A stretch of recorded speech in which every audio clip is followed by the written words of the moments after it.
ನಮಸ್ಕಾರ ಸ್ನೇಹಿತರೆ. ಇದು ಅಟಲ್ ಟನಲ್ಲು.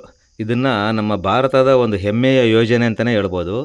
ಇವತ್ತು ನಾನು ಆ ಸುರಂಗ ಮಾರ್ಗದಲ್ಲಿ ಹಾದು ಹೋಗ್ತಾ ಇರೋದು ನನಗೆ ತುಂಬಾ ಖುಷಿ ಕೊಡ್ತಾ ಇದೆ. ನೋಡಿ, ಹಿಂದೆ ಕಾಣಿಸುತ್ತಲ್ವಾ ಹಿಮ ಪರ್ವತ. ಈ ಹಿಮ ಪರ್ವತದ ಕೆಳಗಡೆ ಸುರಂಗ ಕೊರೆದು ಮಾಡಿರೋ ಒಂದು ಅದ್ಭುತವಾದ ರಸ್ತೆ ಇದು. ಸುಮಾರು ಒಂದು 9.2 ಕಿಲೋಮೀಟ್ರ್ ಉದ್ದದ ಸುರಂಗ ಮಾರ್ಗ ಇದು. ಇಡೀ ಇಡೀ ಪ್ರಪಂಚದಲ್ಲೇ ತುಂಬ ಉದ್ದದ ಸುರಂಗ ಮಾರ್ಗ. ಆಮೇಲೆ ತುಂಬ ಹೈಟಲ್ಲಿ ಮಾಡಿರೋ, ಅಂದರೆ ಸಮುದ್ರ ಮಟ್ಟದಿಂದ ತುಂಬ ಹೈಟಲ್ಲಿ ಮಾಡಿರೋ ಸುರಂಗ ಮಾರ್ಗನೂ ಇದೆ ಅಂತ ಹೇಳ್ತಾರೆ. ತುಂಬ ಅದ್ಭುತವಾದ ಕಾಮಗಾರಿ ಇದು. ಇದಕ್ಕೆ ಮೊದಲು ಈ ಬೆಟ್ಟನ ದಾಟ್ಕೊಂಡು ಹೋಗೋದಕ್ಕೆ ಈ ರೀತಿ ಜಿಗ್ಜಾಗ್ ರಸ್ತೆ ಇತ್ತಂತೆ. ಸುಮಾರು 46 ಕಿಲೋಮೀಟ್ರು ಸುತ್ತಾಕ್ಕೊಂಡು ನಾವು ಆ ಬೆಟ್ಟದ ಈ ಕೊನೆಯಿಂದ ಆ ಕೊನೆಗೆ ಹೋಗ್ಬೇಕಾಗಿತ್ತಂತೆ. ಆಮೇಲೆ ಅಕ್ಟೋಬರಿಂದ ಜನವರಿ ಟೈಮಲ್ಲಿ ಹಿಮಪಾತ ಆಗಿ ಈ ರೋಡೆಲ್ಲನೂ ತುಂಬ ಬ್ಲಾಕ್ ಆಗಿಬಿಡೋದಂತೆ. ಹಿಮ ಕುಸಿದು ರೋಡೆಲ್ಲನೂ ಕ್ಲೋಸು. ಯಾವುದೇ ವೆಹಿಕಲ್ ಮೂವ್ಮೆಂಟ್ ಎಲ್ಲ ಯಾವುದೂ ಇರ್ತಾ ಇರಲಿಲ್ವಂತೆ.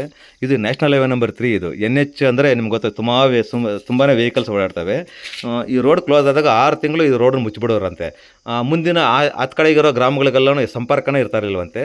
ಇದಕ್ಕೆ ಪರಿಹಾರ ಏನಾದರೂ ಮಾಡಬೇಕಂತ ಕೇಂದ್ರ ಸರ್ಕಾರ ಒಂದು ಪ್ಲ್ಯಾನ್ ಮಾಡಿಕೊಂಡು ಈ ಹಿಮ ಪರ್ವತದ ಕೆಳಗಡೆ ಸುರಂಗ ಮಾಡಬೇಕಂತ ಒಂದು ಯೋಜನೆ ರೂಪಿಸಿ ಸುಮಾರು ಒಂದು 9.2 ಕಿಲೋಮೀಟ್ರ್ ಸುರಂಗ ಕೊರೆದು ಒಂದು 46 ಕಿಲೋಮೀಟ್ರ್ ಡಿಸ್ಟೆನ್ಸ್ ಇರೋ ರೋಡನ್ನ ಬರೀ 9 ಕಿಲೋಮೀಟ್ರಿಗೆ ಕಡಿಮೆ ಮಾಡಿ, ಆಮೇಲೆ ಜರ್ನಿನ ಬರೀ 15 ನಿಮಿಷದಲ್ಲಿ ನಾವು ರೀಚ್ ಆಗೋ ಥರದಲ್ಲಿ.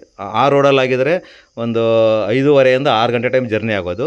ಅದನ್ನು ಅವಾಯ್ಡ್ ಮಾಡಿ ಇದರಲ್ಲಿ ಬರೀ 15 ನಿಮಿಷದಲ್ಲಿ ರೀಚ್ ಆಗ್ಬೋದು. ಆ ರೀತಿ ಒಂದು ಯೋಜನೆ ರೂಪಿಸಿದ್ದೆವು. ಒಂದು ಹೆಮ್ಮೆ ಅನಿಸುತ್ತೆ. ಇದು ನಮ್ಮ ಹಿಮಾಚಲ ಪ್ರದೇಶ, ಅಂದರೆ ಹಿಮಾಲಯ ಪರ್ವತಗಳಲ್ಲಿ ಮಾಡಿರೋ ರಸ್ತೆ ಇದು.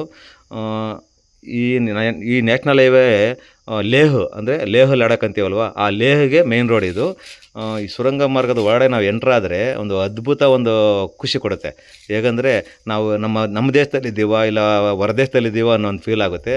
ಒಂದು ಹೊಸ ಟೆಕ್ನಾಲಜಿನೆಲ್ಲ ಅಳವಡಿಸ್ಕೊಂಡು ಅದ್ಭುತವಾಗಿ ನಿರ್ಮಿಸಿದ್ದಾರೆ ಇದು. ಎಲ್ಲ ಕಡೆ CC ಕ್ಯಾಮ್ರಾಗಳು ಅಳವಡಿಸಿದ್ದಾರೆ. ಸುಮಾರು ಒಂದು 150ರಿಂದ 200 CC ಕ್ಯಾಮ್ರಾಗಳಿದೆಯಂತೆ. ಆಮೇಲೆ ಈ ಒಳಗಡೆ ಇರೋ ಗಾಳಿನ ಎಳೆದು ಈಚೆ ಬಿಡೋದಕ್ಕೆ ಫ್ಯಾನ್ಗಳು ಫಿಟ್ ಮಾಡಿದ್ದಾರೆ, ಅಂದರೆ ವಿಂಡ್ ಫ್ಯಾನ್ಗಳು. ಆಮೇಲೆ ಎಲ್ಲ ಕಡೆಗೂ ಲೈಟ್ಗಳು ಹಾಕಿದ್ದಾರೆ. ಒಂದು ಸ್ವಲ್ಪನೂ ನೀರು ಜನಿಯೋದಿಲ್ಲ. ಆಮೇಲೆ ಇದನ್ನೆಲ್ಲನೂ ಮಾನಿಟರ್ ಮಾಡೋದಕ್ಕೆ ಒಂದು ಕಂಟ್ರೋಲ್ ರೂಮ್ ಮಾಡಿಕೊಂಡು ಕಂಟ್ರೋಲ್ ರೂಮಲ್ಲಿ ಮಾನಿಟರ್ ಮಾಡ್ತಾಯಿದ್ದಾರೆ. ನೋಡಿ, ಈ ಒಂದು ಸುರಂಗ ಮಾರ್ಗದಿಂದ ಎಷ್ಟು ಯೂಸ್ ಆಗಿದೆ ಅಂದರೆ, ಒಂದು 46 ಕಿಲೋಮೀಟರ್ ಡಿಸ್ಟೆನ್ಸು ಕಮ್ಮಿ ಆಯಿತು. ಆಮೇಲೆ ಆ ಟೈಮು ಒಂದು 5ರಿಂದ 6 ಅವರ್ ಜರ್ನಿನೂ ಕಮ್ಮಿ ಆಗಿ ಬರೀ 15 ನಿಮಿಷದಲ್ಲಿ ರೀಚ್ ಆಗ್ಬೋದು. ಆಮೇಲೆ 6 ತಿಂಗಳು ರೋಡ್ ಬ್ಲಾಕ್ ಆಗೋದನ್ನೆಲ್ಲನೂ ಇವಾಗ ಯಾವುದೂ ಇಲ್ಲ. ಮೊದಲೆಲ್ಲ ಹಿಮಪಾತ ಕುಸಿದು ಆ ರೋಡ್ಗಳೆಲ್ಲ ಬ್ಲಾಕ್ ಆದಾಗ 6 ತಿಂಗಳು ಯಾವ ವೆಹಿಕಲ್ ಮೂವ್ಮೆಂಟ್ ಇರ್ತಾ ಇರಲಿಲ್ವಲ್ಲ. ಆ ಮುಂದಿನ ಗ್ರಾಮಗಳಿಗೆಲ್ಲ ತುಂಬ ತೊಂದರೆ ಆಗೋದು. ಅವೆಲ್ಲ ಅವಾಯ್ಡ್ ಆಗಿದೆ.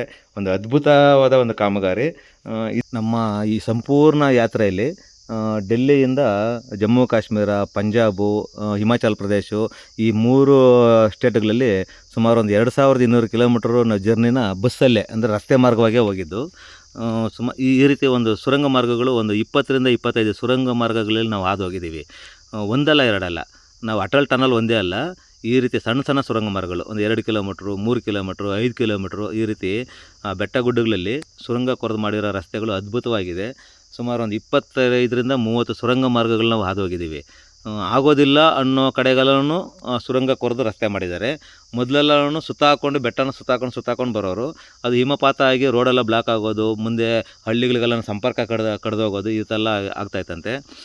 ಅದಕ್ಕೊಂದು ಪರಿಹಾರ ಅಂತ ಸುರಂಗ ಮಾರ್ಗಗಳು. ಆಮೇಲೆ ಡಿಸ್ಟೆನ್ಸ್ ಕಮ್ಮಿ, ಒಂದು 50 ಕಿಲೋಮೀಟ್ರು, 20 ಕಿಲೋಮೀಟ್ರು, 30 ಕಿಲೋಮೀಟ್ರು ಸುತ್ತಾಕೊಂಡು ಹೋಗೋದನ್ನು ಬರೀ 3 ಕಿಲೋಮೀಟ್ರ್, 4 ಕಿಲೋಮೀಟ್ರ್ ಸುರಂಗ ಮಾಡಿರೋದು ಒಂದು ಅದ್ಭುತ ಕಾಮಗಾರಿ ಇದು. ಇವೆಲ್ಲ ನೋಡ್ತಾ ಇದ್ದರೆ ನಮ್ಮ ಭವಿಷ್ಯದ ಭಾರತಕ್ಕೆ, ಅಂದರೆ ಮುಂದಿನ ಪೀಳಿಗೆಗೆ ಒಂದು ಭವಿಷ್ಯದ ಭಾರತಕ್ಕೆ ಇವೆಲ್ಲ ತುಂಬಾ ಅವಶ್ಯಕತೆ. ನಾವು ಹೊರದೇಶದಲ್ಲಿ ಮಾತ್ರ ಕಾಣ್ತಾ ಇದ್ದಿದ್ದನ್ನು ಇವತ್ತು ನಮ್ಮ ದೇಶದಲ್ಲೂ ಕಾಣ್ತಾ ಇದ್ದೀವಿ ಅಂದರೆ ಅದು ನನಗೆ ತುಂಬಾ ಖುಷಿ ಆಗುತ್ತೆ. ಒಂದು ಚಾಲೆಂಜಿಂಗ್ ವರ್ಕು ನಮ್ಮ ಇಂಜಿನಿಯರ್ಗಳಾಗಲಿ, ಈ ಕೆಲಸ ಮಾಡಿಸಿರೋ ಒಬ್ಬ ಅಧಿಕಾರಿಗಳಾಗಲಿ, ಆಮೇಲೆ ಸಪೋರ್ಟ್ ಮಾಡಿರೋ ಸರ್ಕಾರ, ಎಲ್ಲದಕ್ಕೂ ನನ್ನ ಒಂದು ಧನ್ಯವಾದಗಳು.